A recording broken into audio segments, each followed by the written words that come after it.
Welcome to the Thrive in Fashion podcast, where we explore the role of the fashion buyer, the knowledge and skill sets required for success, and the impact of the role in your retail business. In each episode, you will learn about industry best practice and how the buyer's role is evolving in this ever-changing, fast-paced industry. And now, here is your host, a fashion industry expert with over 20 years of experience, Elisabeth Mac Hale. Hello and welcome back to the Thrive in Fashion podcast.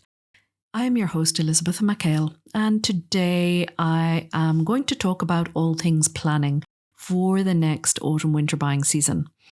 As we wrap up, or getting close to wrapping up this autumn 24 season, it's the perfect time to reflect, regroup, and get set for a strong start for your autumn-winter 25 buying season. While it may seem a little bit too early to be even thinking about that, you are probably still working on approvals or last-minute changes for spring-summer deliveries.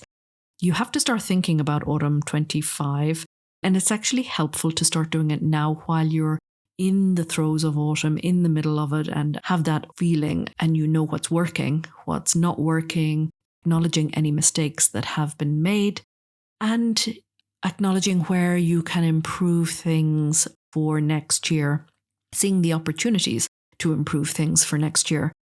It's also good to see how your timings worked, your deliveries for this season. Did your products arrive in on time, or perhaps can you bring them in a week later or a week earlier? Was there a longer transition between seasons? Sometimes this can be quite weather dependent. But were your customers ready to start shopping autumn-winter product when you launched it?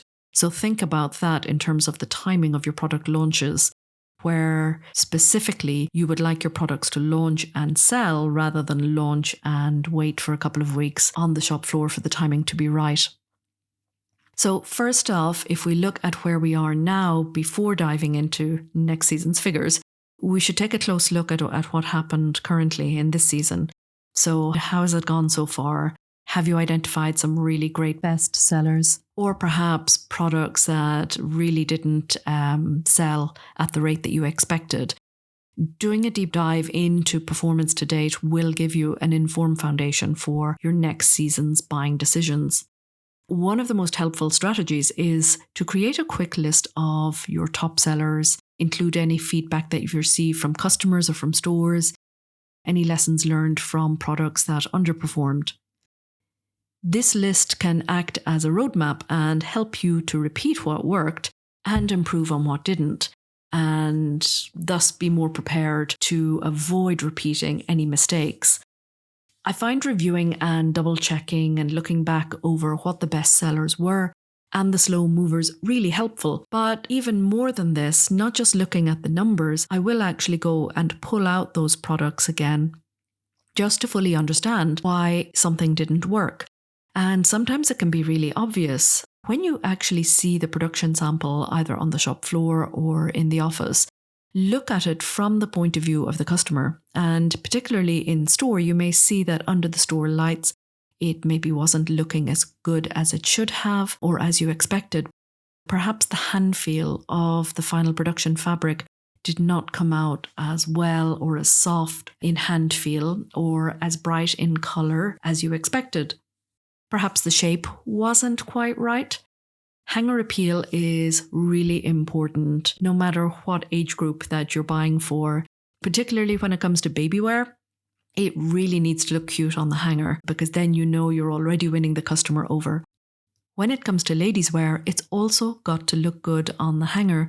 It's got to look good enough that, first of all, it will attract someone to come over to pick up the product, entice them to go and try it on, and when they try it on, that they really like it and they decide to buy it. There are so many touch points and so many markers that you've got to hit. You've really got to make sure that your product is on point, that it is the best that it can look once it reaches the shop floor. So compiling that list of great styles, but even more importantly, slow-moving styles, is something I've always learned a lot from. Asking questions, well, why didn't that work? I was really passionate about it. I thought the timing was right. I had a feeling our customers would like it, and then they didn't. You've just got to find out what those answers are and where the learning comes from. And that's what you build on every season. Having this roadmap, this sort of to-do list, is where I always think, yes, I'm really excited about this. This was a winner. I knew this was going to be right versus that one didn't turn out quite as well. Why do they not want it? I want to know what went wrong. And between the two of those, between looking at what your best sellers were and your worst sellers were, this is where you start thinking of the ideas. You start thinking, okay, how can I bring something better? How can I improve these products? What can I add to this range? How can I make it more exciting next year for my customers? That's the buzz that you want to get along with the information. How can I make this more exciting next year for my customers? So you want to be really excited about these products because that's what eventually is going to make it onto the shop floor. And you want your customers to be as excited as you are by the time they see the products. Let's talk a little bit about the budgeting and goal setting. Setting your goals or your strategy early is a bit like deciding the destination before you start driving. Goals can be anything from growing a particular product category, achieving specific margins, or expanding into a new customer segment. So think of it as the guiding light to keep every buying decision aligned. While your budgets are usually an estimate at this stage, allow some flexibility. So that will be key, certainly later on. Keep some budget open to buy for in-season opportunities or last-minute buys, because those could be specific game changers for your range. Doing the first draft of your budget can sometimes feel a bit like a shot in the dark. Certainly you will be guided by what your historical figures are. And when you're starting off with some sales data and historical data, it's a really good way to benchmark what you're planning or what your growth is planning. And certainly these are going to be drafts. That's all your budgets are at this stage. In a lot of cases, you could already have started buying for your next autumn season.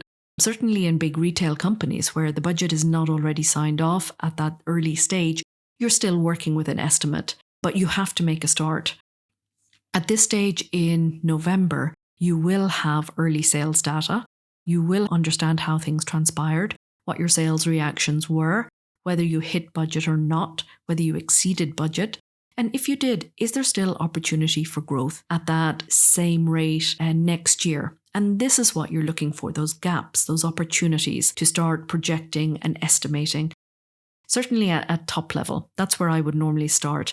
And then go down to category level and subcategories, where you're reviewing what was good within the specific subcategories, what was not good, and reviewing what the sales figures were and the potential for growth. It's within a particular subcategory, along with your research, your market research, competitor research, and trend research, that will guide you and give you the clues as to whether there is potential here. There are new shapes coming, there are new colors. I can definitely grow a particular category and grow that even more because you can see a subcategory that's maybe about to blossom that can really expand. It could be, for example, a trend for dresses, particularly in winter that's coming back. There are some things that are quite cyclical in terms of fabrics, for example. Corduroy has started coming back. You've got to look at, is that going to continue for next winter season? And if so, how can you introduce that into other categories or subcategories, for example? Not just pants, maybe in jackets, maybe in skirts. All of these things are the things that you are thinking about as you are planning and plotting. And really what you're doing is looking for confirmations or clues in the market that will reaffirm your ideas and your decisions. Ultimately, you've got to make sure that these ideas convert into commercial figures. And that's the most important thing. It's always going to be a balance between creativity and the financial numbers. The creativity is the styles and the products and the colors versus the budgets and the targets and the sales. One doesn't work without the other, and they have to meet somewhere in the middle and create that magic. For me, that's what's most exciting about being a buyer. Particularly a development buyer, that's the part I love. I know I can create great products, I know I can bring these to market, and then to see my customers love these and that they're selling, that's what gives you that drive from season to season. One thing I would point out here is that we're talking about an autumn-winter season and planning for another autumn-winter season. Don't forget that you've got spring-summer season in between, and things can happen there. Trends, for example, that started last summer, continuing into autumn-winter, can also continue into next spring-summer. It's not like something goes from an autumn-winter season specifically to another autumn-winter season. Don't forget about the season in the middle, where there are some things that can evolve, some trends in particular that can disappear.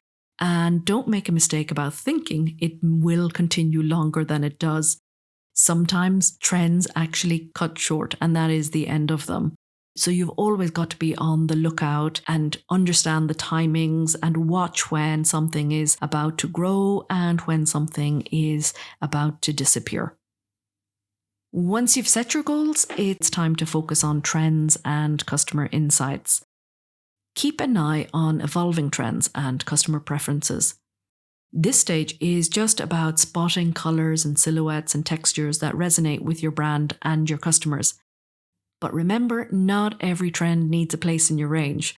Choose trends that are likely to stay relevant and align with your brand profile.